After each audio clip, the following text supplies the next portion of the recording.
Oke, mungkin karena sedang tidak ada jaringan, maka biar saya yang membawakan doa. Mari kita bisa dalam doa. Bapa yang baik, Bapa yang berkata dalam kerajaan surga, puji syukur Tuhan, kami nyatakan kehadirat-Mu atas segala berkat dan kasih karunia dalam kehidupan kami Tuhan.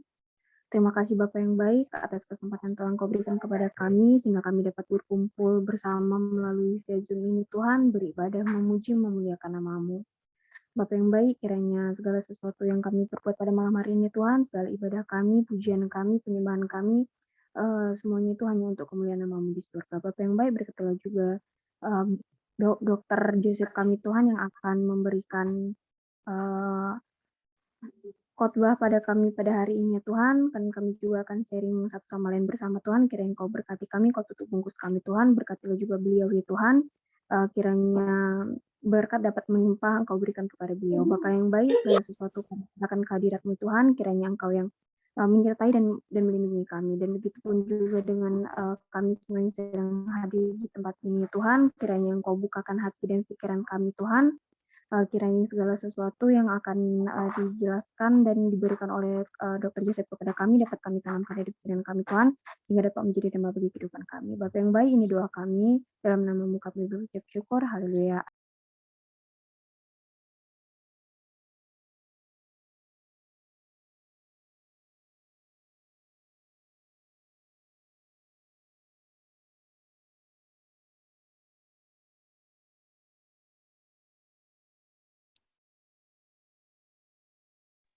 Oke. Bapak share screen ya.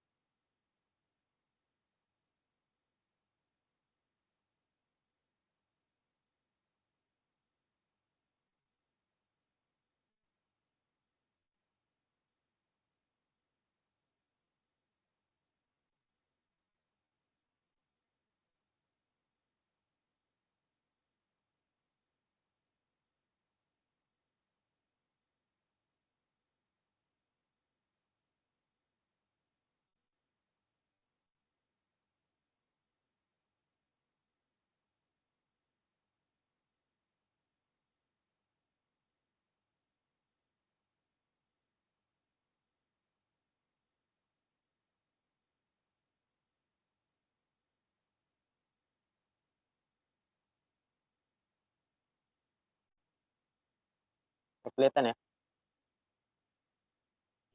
Kelihatan dokter.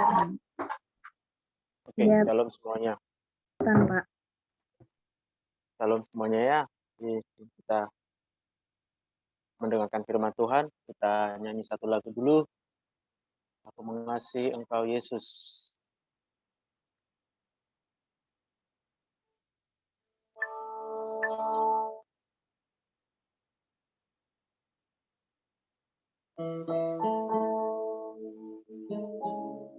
Jadikan ini doa kita malam ini. Dengan sungguh-sungguh kita mau berkata bahwa kami mengasihi Engkau Tuhan. Saya mengasihi Engkau Yesus.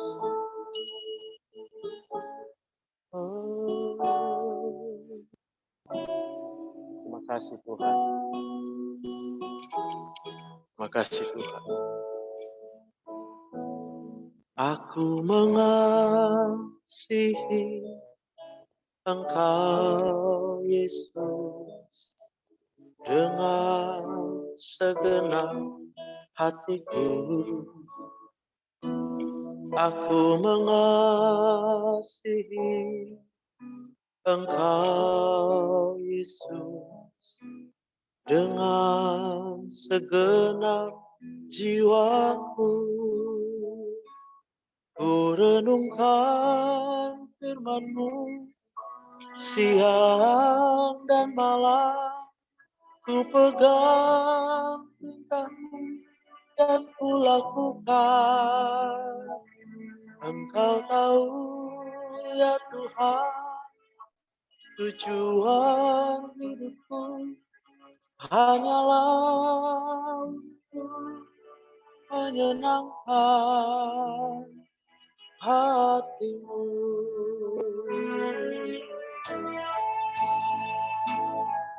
Kami mengasihi Tuhan dengan segenap hati kami, dengan segenap jiwa kami.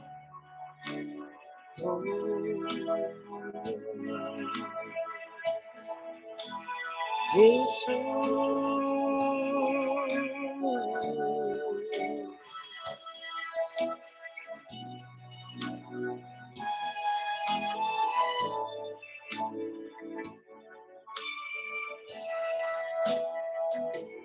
Aku mengasihi Engkau, Yesus, dengan segenap hatiku.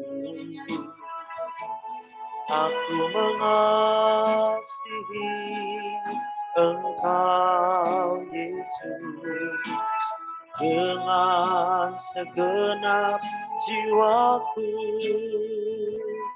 Ku renungkan firman-Mu siang dan malam, ku pegang perintah-Mu dan ku lakukan. Engkau tahu ya Tuhan, tujuan hidupku hanyalah untuk menyenangkan hati-Mu.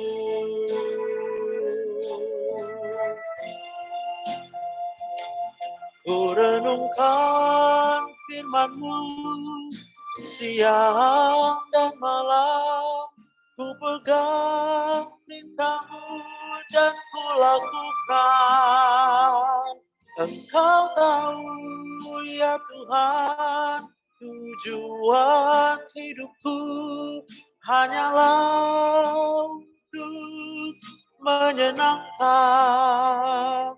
Engkau tahu ya Tuhan, tujuan hidupku hanyalah untuk menyenangkan hati-Mu. Menyenangkan hati-Mu. Menyenangkan hati-Mu.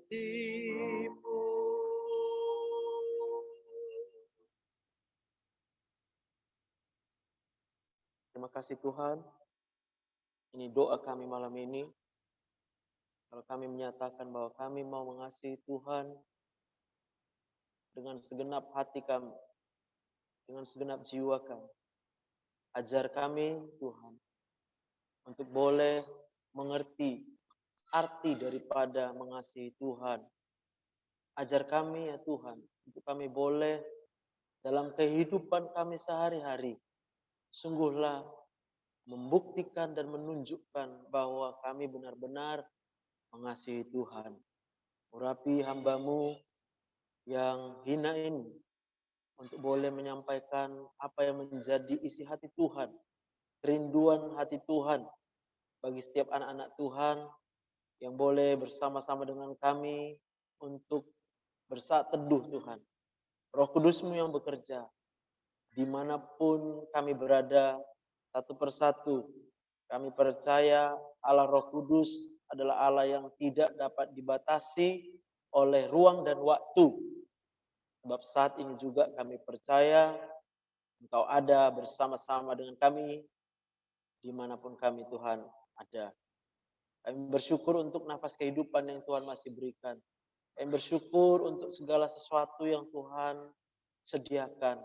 Kami bersyukur untuk setiap hal yang boleh terjadi dalam hidup kami. Apakah itu hal yang mengecewakan, apakah itu hal yang menyakitkan, kami ucapkan syukur. Sebab kami percaya Engkau Allah yang turut bekerja di dalam segala sesuatu untuk mendatangkan kebaikan bagi orang-orang yang mengasihi Engkau Tuhan. Terima kasih Bapa yang baik, kami serahkan hidup kami, hati kami, pikiran kami untuk dituntun dan dikuasai oleh Roh Kudus. Doa kami dalam nama Tuhan Yesus kami berdoa, kami mengucap syukur hanya kepadamu. Haleluya. Sama kita katakan, amin. Puji nama Tuhan. Ya. Jadi hari ini kita akan sama-sama belajar firman Tuhan. Ya, dan ini ayatnya Bapak ambil dari kitab Ulangan pasal yang ke-11, ya.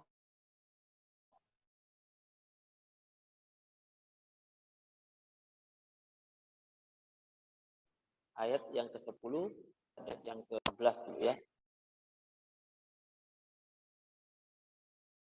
Bapak akan bacakan ayat 10 dan ayat 11. Sebab negeri kemana engkau masuk untuk mendudukinya bukanlah negeri seperti tanah Mesir, dari mana kamu keluar, yang setelah ditabur dengan benih harus kau airi dengan jerih payah, seakan-akan kebun sayur.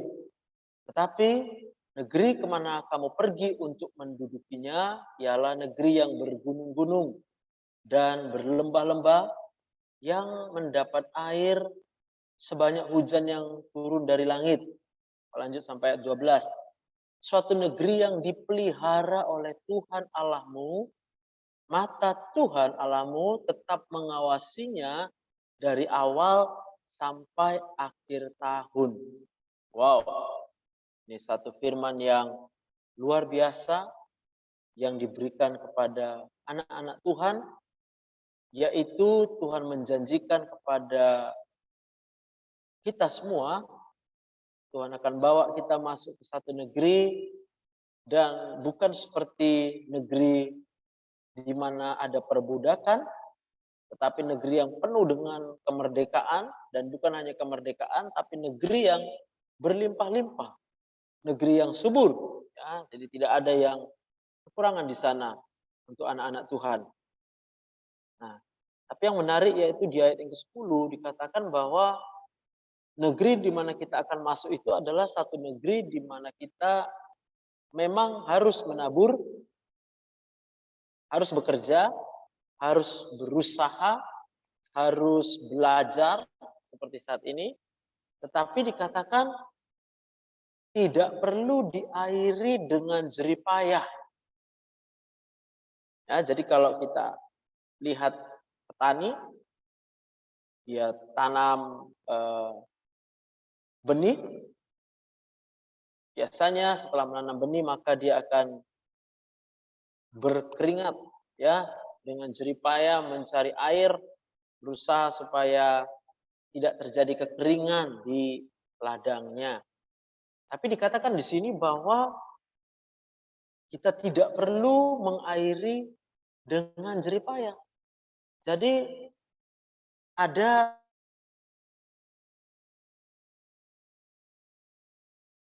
satu proses menabur, kemudian kita tetap bekerja, tapi tidak perlu ada jerih payah di sana. Ya, dengan lain kata, jerih payah itu adalah lawan katanya kira-kira ya. Kalau jerih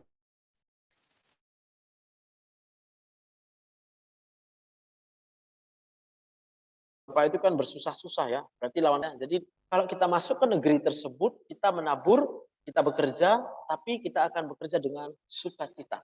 Sebab apa? Karena yang menurunkan air itu nanti, yang mencukupkan air itu adalah Tuhan itu sendiri, dikatakan di ayat 11. Tetapi negeri kemana kamu pergi untuk mendudukinya, ialah negeri yang bergunung-gunung, lalu kemudian berlembah-lembah, yang dia dapat air sebanyak hujan yang turun dari langit. Jadi air yang diturunkan oleh Tuhan itu akan ditampung, ya, dengan hebatnya, dan yang menampung itu adalah Tuhan, dan sumber air itu sendiri juga adalah dari Tuhan. Dan bukan hanya itu saja, negeri tersebut itu dipelihara oleh Tuhan. Ya, dan mata Tuhan itu akan tetap mengawasinya dari awal sampai dengan akhir tahun. Wow, ya. Kira-kira kalau kita sudah berada di dalam negeri yang Tuhan janjikan, kalau kita berada waktu kita kuliah seperti saat ini, maka taburan yang kita kerjakan adalah dengan membaca, belajar setiap saat, ya. Dan hasil dari belajar itu Apakah kita bisa menguasainya atau kita bisa mengingat pelajaran yang kita pelajari? Disitulah tidak perlu dengan jerih payah, ya, tetapi ada sukacita di dalam belajar. Nah, pertanyaannya adalah apakah saat ini ketika kita menabur, ketika kita berusaha, kita mendapatkan sukacita atau malah sebaliknya? Kita malah bersusah-susah. Setiap pagi bangun dengan beban berat. Setiap pagi bangun yang terbayang adalah masalah dan persoalan.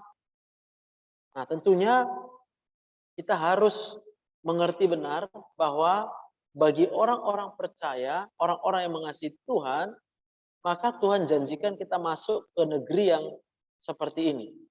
Negeri di mana setelah ditabur dengan benih, tidak harus diairi dengan jerih payah. Tetapi negeri di mana Tuhanlah yang akan memberikan air hujan sebanyak-banyaknya yang turun dari langit dan dipelihara oleh Tuhan Allah. Amin. Kita lihat ya. Jadi kira-kira temanya begini. Bekerja dengan giat saja itu tidak akan mendatangkan berkat. Atau belajar dengan sungguh-sungguh ya sampai begadang begitu ya. Itu tidak akan mendatangkan hasil apapun bagi orang-orang yang tugasnya sekarang adalah belajar. Karena kalau kita ingat juga janji Tuhan adalah takut akan Tuhan adalah permulaan pengetahuan. Jadi segala sesuatunya bukan dimulai dari usaha belajar. Tapi segala sesuatunya itu dimulai dari Tuhan. Tuhanlah yang memulai, kita manusia adalah ikut dengan apa yang diinginkan oleh Tuhan. Maka kalau kita belajar, mulailah terlebih dahulu dengan sikap yang takut akan Tuhan. Ya, sikap takut akan Tuhan itu akan membuat kita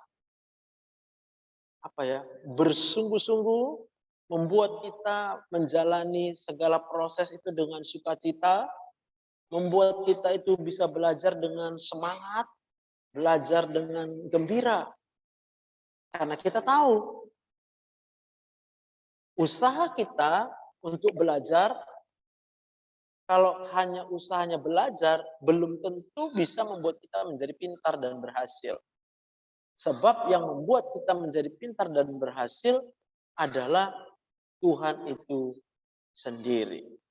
Ya. Nah, kita baca dalam Ulangan 11 ayat 8. Jadi kamu harus berpegang pada seluruh perintah yang kusampaikan kepadamu pada hari ini, supaya kamu kuat untuk memasuki serta menduduki negeri kemana kamu pergi mendudukinya. Nah, kita lihat di sini bahwa negeri yang dijanjikan Tuhan itu adalah negeri yang berlimpah-limpah. Yaitu negeri yang tadi kita tidak perlu menyiram, mengairi dengan jerih payah. Tapi ada persyaratan yang diberikan oleh Tuhan supaya kita bisa berhasil di negeri yang dijanjikan oleh Tuhan. Apa dikatakan di situ? Seseorang itu harus berpegang pada seluruh perintah yang disampaikan Tuhan kepada kita pada hari ini. Supaya kamu menjadi kuat untuk bisa masuk serta menduduki negeri kemana kamu pergi mendudukinya. Jadi syaratnya untuk seseorang itu kemudian bisa masuk ke negeri yang dijanjikan Tuhan, lalu kemudian bisa menduduki negeri tersebut, dia harus kuat. Ya, dia harus kuat. Dan bagaimana supaya dia kuat? Kamu harus berpegang pada seluruh perintah yang disampaikan Tuhan kepadamu pada hari ini.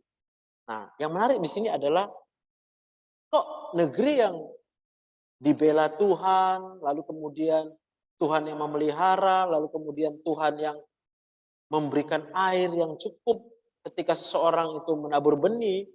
Kenapa kita harus jadi kuat? Kan semuanya akan menjadi baik-baik saja di negeri tersebut. Bukankah semuanya akan menjadi berjalan dengan lancarnya? Sebab Tuhan campur tangan di negeri tersebut. Tapi kenapa Tuhan malah minta supaya kita bisa berhasil di negeri tersebut, maka kita harus menjadi pribadi yang kuat. Nah, kita lihat di sini ya. Kita pelajari arti kata kuat, ya. Jadi kata kuat itu berasal dari bahasa aslinya kauzak, yang artinya dalam bahasa Indonesia tidak tergoyahkan, tetap bertahan, tidak takut, ya, tidak menyerah. Wow, kok negeri yang berlimpah-limpah ini yang diminta malah kita nggak boleh goyah, kita harus bertahan, kita tidak boleh takut, kita tidak boleh menyerah ya. Apa yang ada sesuatu di negeri yang Tuhan janjikan ini? Jadi kita lihat di sini bahwa di Ulangan 11 ayat 16 ya. Apa dikatakan? Hati-hatilah supaya jangan hatimu terbujuk sehingga kamu menyimpang dengan beribadah kepada Allah lain dan sujud menyembah kepadanya. Ternyata di negeri yang dijanjikan oleh Tuhan itu untuk kita masuki adalah satu negeri di mana catat di sini negeri tersebut penuh dengan bujuk rayu. Bujuk rayu untuk apa? Bujuk rayu yang akan membuat seseorang itu yang tadinya mengasihi Tuhan, beribadah kepada Tuhan, sujud menyembah kepada Tuhan, lalu kemudian menyimpang dari itu semua. Tidak mau lagi beribadah kepada Tuhan, bahkan beribadah kepada Allah lain, dan kemudian sujud menyembah kepada Allah lain. Wow, apa yang salah dengan negeri tersebut ya? Nah, di dalam Ulangan 11 ayat 28 dikatakan, jika kamu tidak mendengarkan perintah Tuhan Allahmu dan menyimpang dari jalan yang kuperintahkan kepadamu pada hari ini dengan mengikuti Allah lain yang tidak kamu kenal. Jadi negeri yang tadinya penuh dengan berkat, penuh dengan pemeliharaan Tuhan, itu akan berubah menjadi negeri yang penuh dengan kutuk. Kalau orang yang tadinya dibawa masuk ke dalam negeri perjanjian tersebut, tidak lagi mendengarkan firman Tuhan, dan bukan hanya tidak mendengarkan firman Tuhan, jalan hidupnya mulai menyimpang dari jalan yang diperintahkan Tuhan kepada kita, yaitu dengan mengikuti Allah lain yang tidak kita kenal. Jadi itulah alasan mengapa yang Tuhan inginkan bagi orang percaya supaya dia boleh masuk, menduduki, dan kemudian berhasil di negeri tersebut. Dia harus jadi pribadi yang kuat, yang tidak tergoyahkan, yang tidak akan menyerah. Tidak tergoyahkan artinya dia akan tetap ikut apa maunya Tuhan. Dia akan membuat Tuhan menjadi pusat segala-galanya dalam hidupnya. Dia akan membuat Tuhan sebagai yang paling utama dalam hidupnya. Dia akan mendengarkan, mencari apa yang dikehendaki Tuhan dalam hidupnya. Nah, kita lihat di sini, apa yang dimaksud dengan beribadah dan tunduk pada Allah lain? Atau mengikuti Allah lain yang tidak dikenal? Yang pertama, yaitu tidak lagi mau mendengarkan firman Tuhan. Ya, jadi Alkitab itu menjadi sesuatu yang tidak lagi menarik bagi dia. Firman Tuhan itu menjadi sesuatu yang membosankan bagi dia. Firman Tuhan itu menjadi sesuatu yang nggak up to date lagi buat dia. Hari ini kita berada di mana? Waktu baca Alkitab, kita antusias nggak? Waktu kita dengar firman Tuhan, kita semangat nggak? Nah, kalau kita saat ini sedang mengantuk, maka itu artinya kita tidak lagi rindu untuk mendengarkan apa yang menjadi keinginan Tuhan bagi kita. Kita tidak lagi punya hasrat, keinginan yang sungguh-sungguh untuk mengasihi Tuhan. Sebab tanda seorang mengasihi Tuhan, maka dia akan penuh dengan semangat ya untuk mendengarkan apa yang difirmankan oleh Tuhan. Dengan lain kata, sama dengan orang yang sedang jatuh cinta. Kalau kita sedang jatuh cinta kepada kekasih kita, maka setiap perkataan, gitu ya. Kalau perlu setiap huruf-huruf yang dikeluarkan oleh kekasih hati kita, itu kita tidak akan mau kehilangan. Kita akan berusaha ingat. Untung sekarang udah ada WhatsApp. apa yang ditulis oleh kekasih kita itu akan tercatat titik komanya. Walaupun salah-salah typo, salah-salah ketik, wah itu tetap aja itu yang terbaik karena itu dari orang yang kita sayang.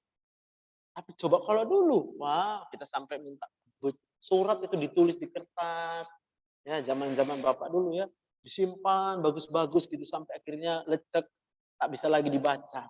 Saking kita merasa betapa berharganya setiap perkataan, betapa berharganya apa yang dia bilang untuk kita sebagai orang yang mengasihi dia.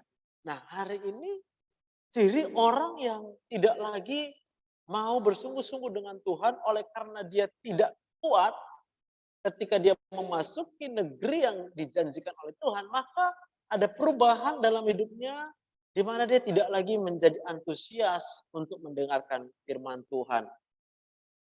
Dan bukan hanya dia tidak antusias untuk dengar firman Tuhan, tentu saja akhirnya jalan-jalan hidupnya itu akan kemudian mulai menjauh dari Tuhan, mulai menjauh dari apa yang diinginkan oleh Tuhan. Ya, tidak mau menempuh lagi jalan yang sukar, maunya mencari jalan yang pintas. Ya, pokoknya segala sesuatu kalau bisa yang gampang-gampang, yang sederhana aja. Gak mau yang rumit-rumit, yang aneh-aneh. Setiap ada ketemu jalan yang sulit, mulai bersungut-sungut, mulai merengek-rengek. Kok begini? Kok begitu? Mungkin satu waktu kita menderita sakit penyakit, kita mulai tanya Tuhan, Tuhan kok saya sakit?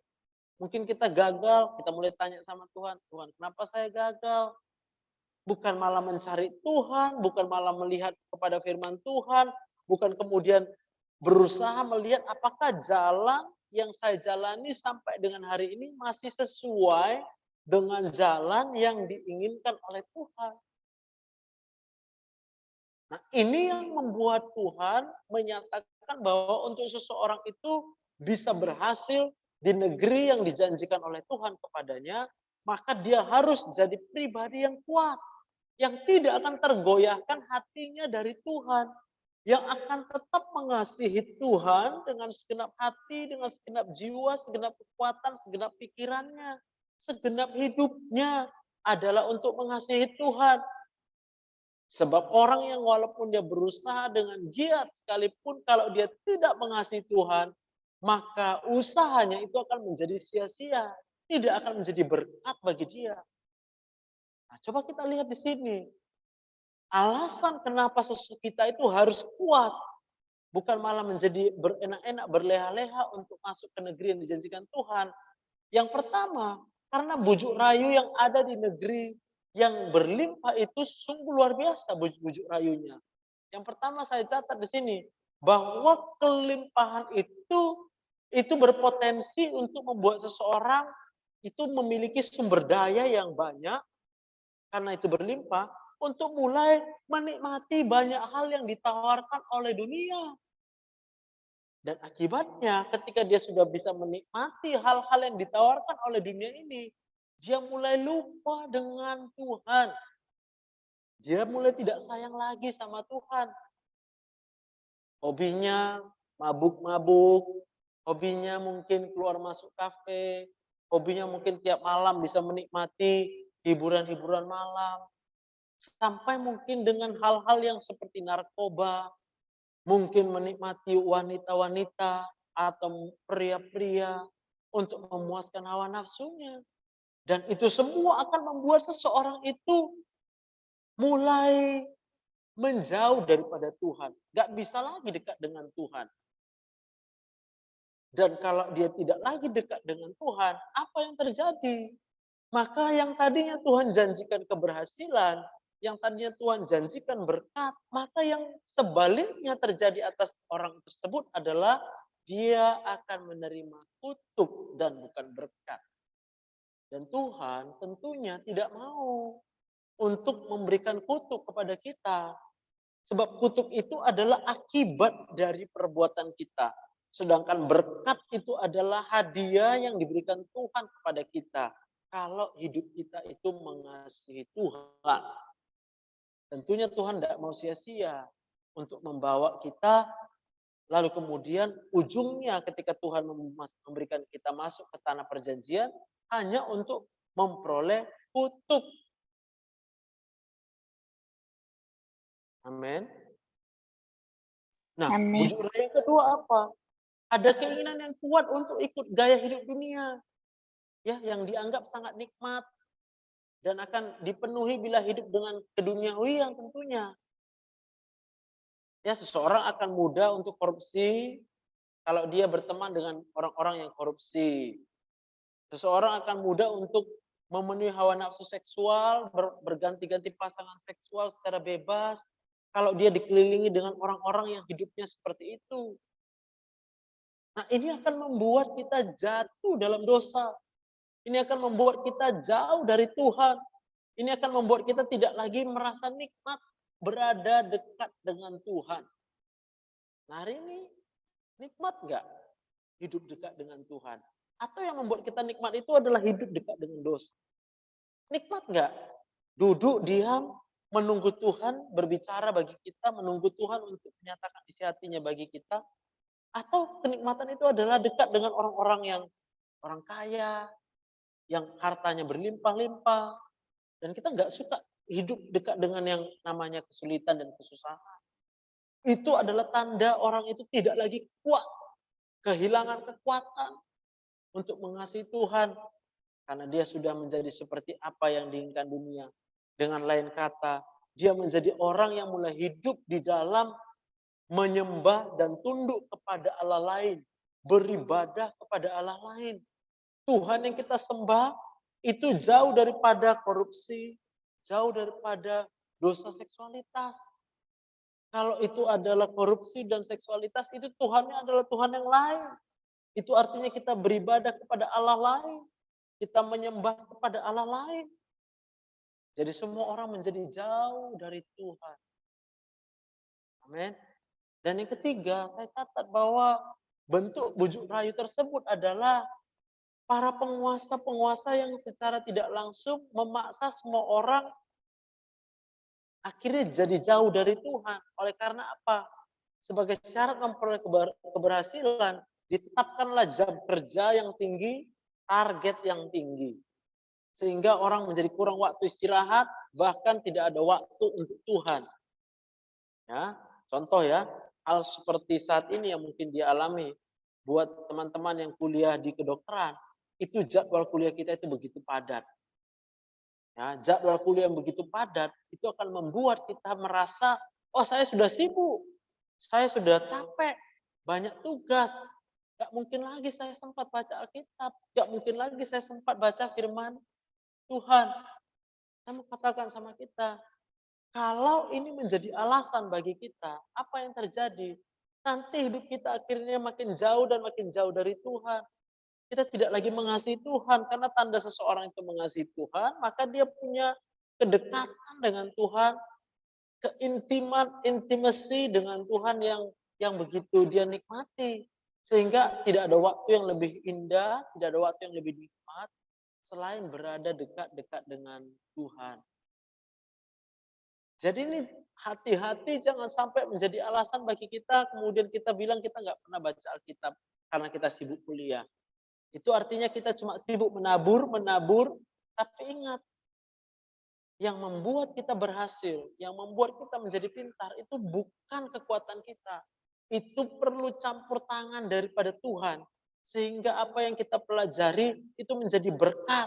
Apa yang kita pelajari itu mendatangkan keberhasilan bagi kita. Ya, jadi mohon untuk setiap kita, jangan menyalahkan jadwal kuliah yang padat. Dunia saat ini memang mewajibkan seorang dokter, kalau mau jadi dokter, begini jadwal kuliahnya. Tapi ingat, kita punya Tuhan yang dia inginkan adalah supaya anak-anak Tuhan itu berhasil, khususnya yang akan jadi dokter, maka kita harus jadi orang yang kuat. Ya, jangan sampai karena alasan jadwal kuliah yang padat, kita nggak mau lagi baca Alkitab. Kuatlah untuk baca Alkitab. Kuatlah untuk saat teduh. Kuatlah untuk cari apa yang menjadi kehendak Tuhan dalam hidup kita. Sebab, saya mau katakan, kalau waktu kuliah saja kita tidak bisa atur waktu untuk Tuhan, mungkinkah Tuhan akan mengizinkan kita untuk kemudian nanti waktu bekerja sebagai seorang dokter itu jadwal kerjanya yang akan lebih padat lagi, itu Tuhan akan izinkan. Dan di mana kita tahu semakin padat jadwal kerja kita, pasti berkat Tuhan semakin banyak seharusnya. Tetapi Tuhan tahu kapasitas kita, Tuhan tahu kekuatan kita.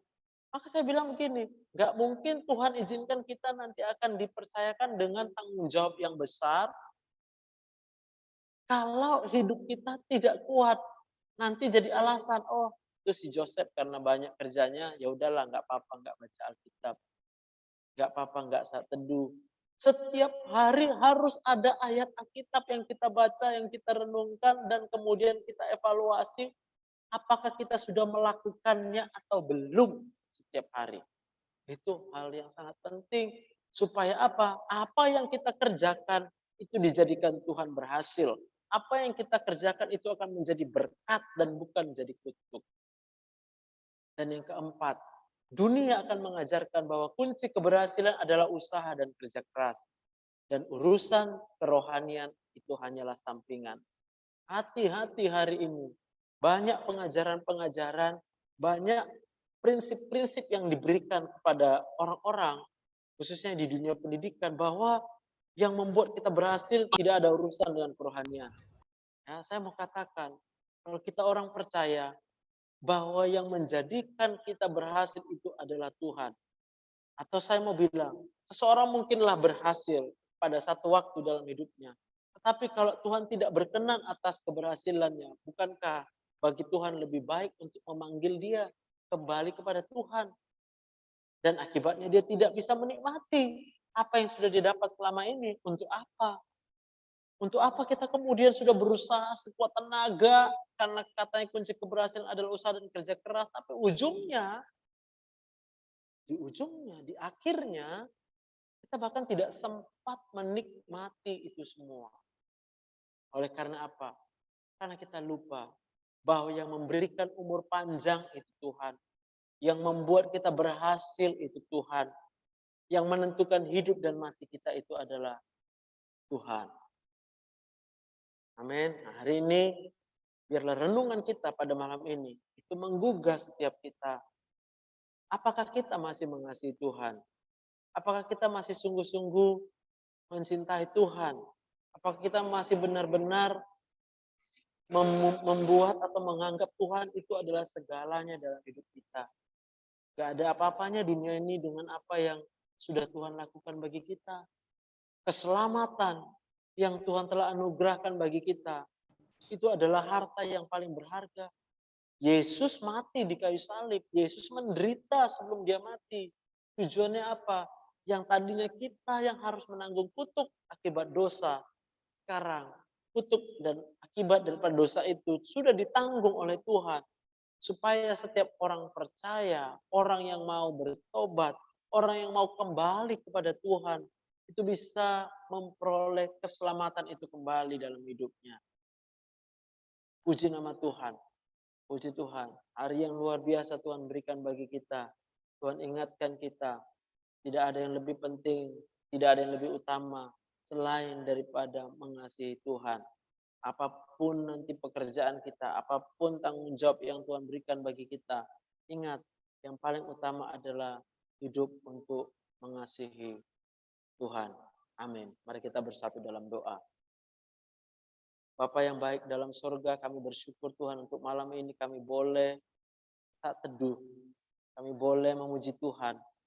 Kami boleh membawa ucapan syukur kami kepada Tuhan. Kami boleh membawa sembah kami kepada Tuhan. Sebab tidak ada hal lain yang lebih berharga daripada Tuhan. Kami mau katakan kami boleh kehilangan apapun yang ada di dunia ini. Bahkan dengan berani kami akan berkata, nafas ini pun tidak lebih berharga daripada Tuhan.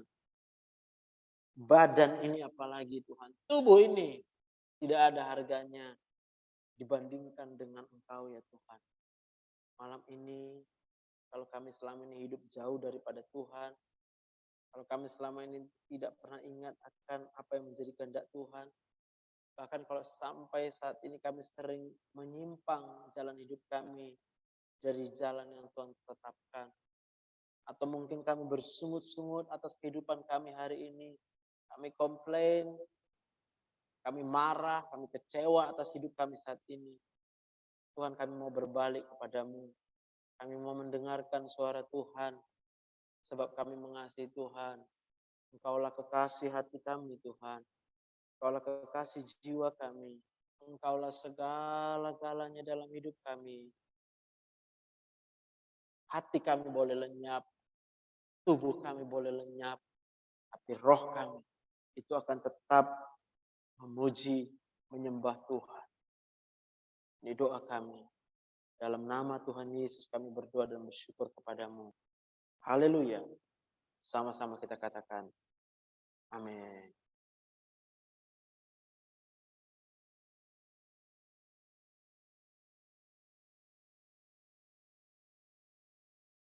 Oke. Kembalikan kami.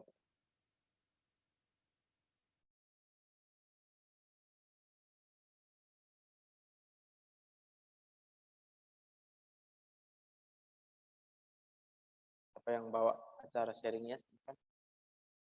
Masih mute gitu. Oke, terima kasih Bapak udah membawakan khotbah kita pada malam hari ini. Untuk abang, kakak, teman-teman, dan adik-adik yang hadir di Zoom ini, yang kalau ada mau sharing, bisa langsung ya ditanyakan. Kita sharing bersama, nggak usah malu-malu, nggak usah segan-segan.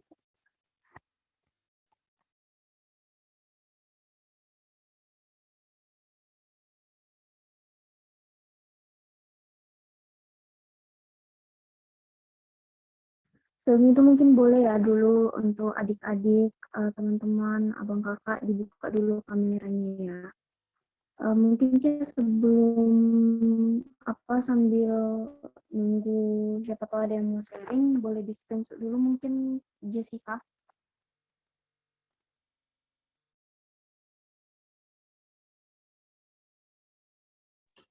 Semuanya boleh on cam. Yuk, biar kita SS. Yuk. Senyum Pak. Tunggu. Ditahan dulu senyumnya, masih ada yang belum buka kamera nih. Ada Fire, ada Angel, Sengaja kau Jen. Bagus. ada Dirga, Robin, ada Yois. Yuk on cam semua yuk.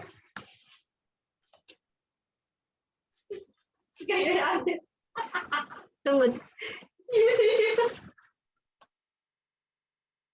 Siapa yang ketawa itu? Astaga. Siapa lagi coba, Bang?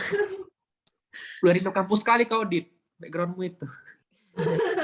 Ini Bang Obin, Dirga Hulu sama Yos nggak buka Rindu kamera. kampus, guys. Dia soal Adit kan mention Hian. Abang-abang, kakak-kakak, teman-teman semua udah pada bergaya nih. Bang Obin. Ya, Bang Obin. Si Obin itu lagi hujan di sini Kalang, jelek jaringan. Tempel aja nanti fotonya. Oke, ada 2 slide nih ya. Semua buat gaya masing-masing. Slide pertama.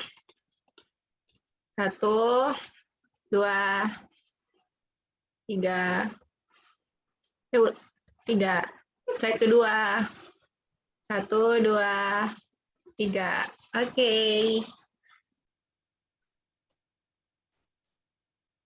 Rame hari ini ya. Rame banget. Iya, cuma dua. Halo Pak. Halo. Halo. Sehat Pak. Semua sehat. Hidup. Alhamdulillah. Shalom, Pak, si Vincent belum dikasihnya kan, Pak? Shalom Kak Mega. Salam Kak Mega. Shalom Kak Shalom, Kak Mega. Shalom Kak Mega. shalom semua. Ayo Kak Me, udah bisa sharing Kak Me. Silahkan. Sharing wadah, Vincent. Cen, kau dulu Cen. Sharing. Tapi Pincen semalam baru curhat. Cobalah sharingkan di sini deh. Iya, Bang Cobalah Pincen biasanya Pincen. banyak. Iya, kayaknya Bang Pincen banyak yang mau dicurhatkan ini.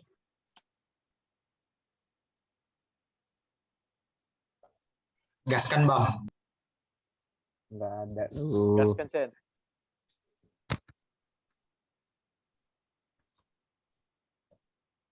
Gas Bang. Kok dia sih? Nggak ada. Cen, yang kau nama kemarin. Oke, di-cut aja recordingnya biar nggak payah nanti kalian meng-cut-cutnya.